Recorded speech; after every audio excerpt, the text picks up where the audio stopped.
You've just gone in-house, and lo and behold, there's a letter in your inbox from Finra, something about insider trading. Your heart skips a beat. What do you do? Today on Zippy Point.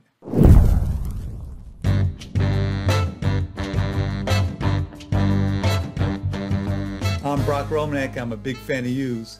The Financial Industry Regulatory Authority, otherwise known as Finra, is a self-regulator of the securities industry, the brokers and the banks. And among other things, Finra is tasked by the SEC to surveil the market looking for suspicious trading. So let's talk about what Finra's all about. It has an Office of Fraud Detection and Market Intelligence, actually the insider trading surveillance group within that office, that uses a sophisticated system called Sonar to identify well-timed trades. That's a term of art, well-timed trades, which mainly are trades that occur shortly after a merger is announced, but include any major public announcements that might move a stock's price one way or the other.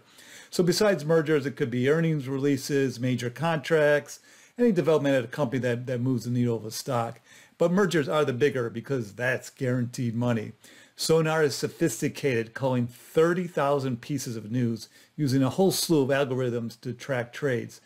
Sonar picks up suspicious trading before a major announcement, a spike in price and or volume. Finra starts a routine where they start matching trading patterns against anyone who might have had prior knowledge that this development was coming.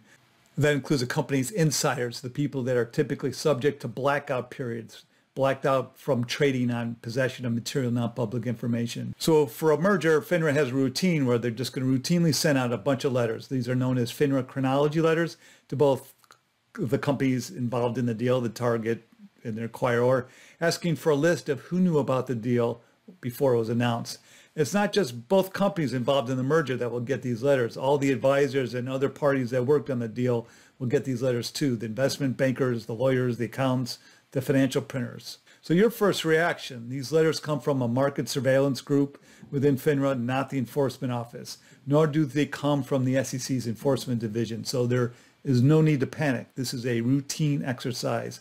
99% of the time you'll hear from FINRA first, but occasionally the SEC itself might beat them to the punch. If so, that is not routine, and it's likely that one of your insiders has breached their obligation to keep material non-public information to themselves and to not trade in the company's stock. These lawyers typically come from a lower level lawyer at FINRA, and according to this podcast with FINRA's Sam Drady, FINRA has about 50 investigators working on various types of suspicious trading, including illegal insider trading. So if your company is listed on a stock exchange, FINRA's request is something you have to comply with, even though your company is not a broker. The exchanges have outsourced their surveillance to FINRA. So if your company isn't listed, compliance is voluntary, but most companies are listed and are required. So compiling the list of who was read in. FINRA's chronology letter will ask for who was read into the deal before it was announced, the date that they were read in, what their role was, their home address, their trading and account holder information. People read into a deal often sign a confidentiality pledge saying that they're not going to trade on the deal. They're not going to tell anyone about the deal. This is big stuff. So for a typical deal, you'll probably have about 30 people who had advanced knowledge of the deal before it was announced. This group is larger than the deal team.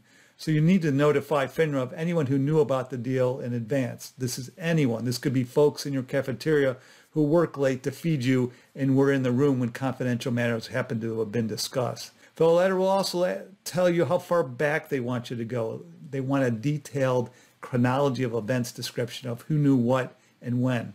Your chronology has to be very detailed. Like I said, you just can't cut and paste this bare bones stuff that was disclosed, in your merger proxy. It's much more detailed than that. Who talked to who, when, emails, texts, conversations with spouses. You're really going to be writing a novel that tells a story. Ensure your chronology is organized. I recommend creating a chart listing the first date on which someone became aware of a deal, and then a brief description of how they became aware. Include that chart near the beginning of your response to FINRA. This is your summary. So then you have to go around the company and get this information from all the people that were read into the deal. That includes getting this information from your board of directors.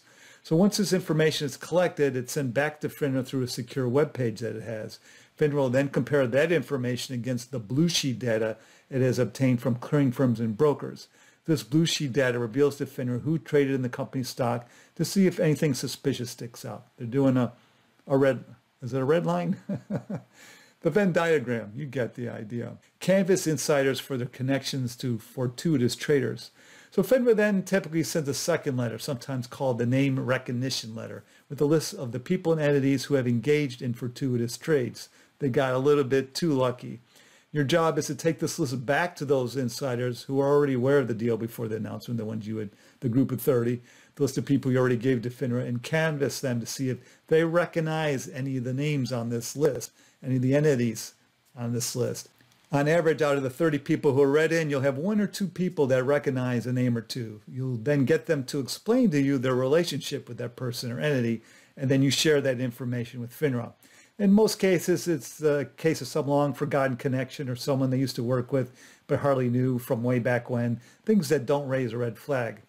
But if it's a few people that seem to know your insider well, that old college fraternity brother, the neighbor, the aunt, it's time to tell your insider to retain their own counsel. If it rises to this level, Finra will either ask for more information or go ahead and refer the matter over to the SEC's Division of Enforcement right away. Remember that FINRA's jurisdiction is limited to brokers, so it can't pursue these cases for itself, for non-brokers. FINRA will actually tell you that it made a referral to the SEC if it indeed does so.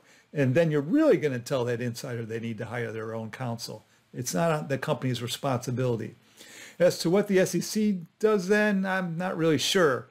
In the podcast, Sam Drady did mention that his office is referring over 400 suspicious incidents per year to the SEC, and the SEC is only bringing between a range of 30 to 60 insider trading cases per year.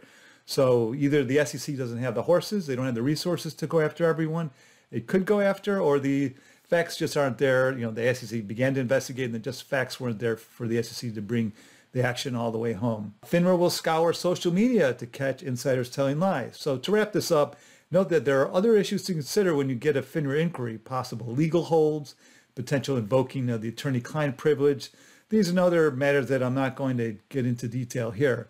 But I do definitely recommend listening to Sam Drady's podcast. It really gets going at the 12-minute mark. I loved hearing about how his investigative team will scour social media to catch people in lies if they feel like they have a good lead. So, for example, one of your insiders might claim that they don't know the others that made fortuitous trades, and then boom, presto, they're in a picture on Instagram together partying it up at a wedding just a few months ago. That kind of thing does happen.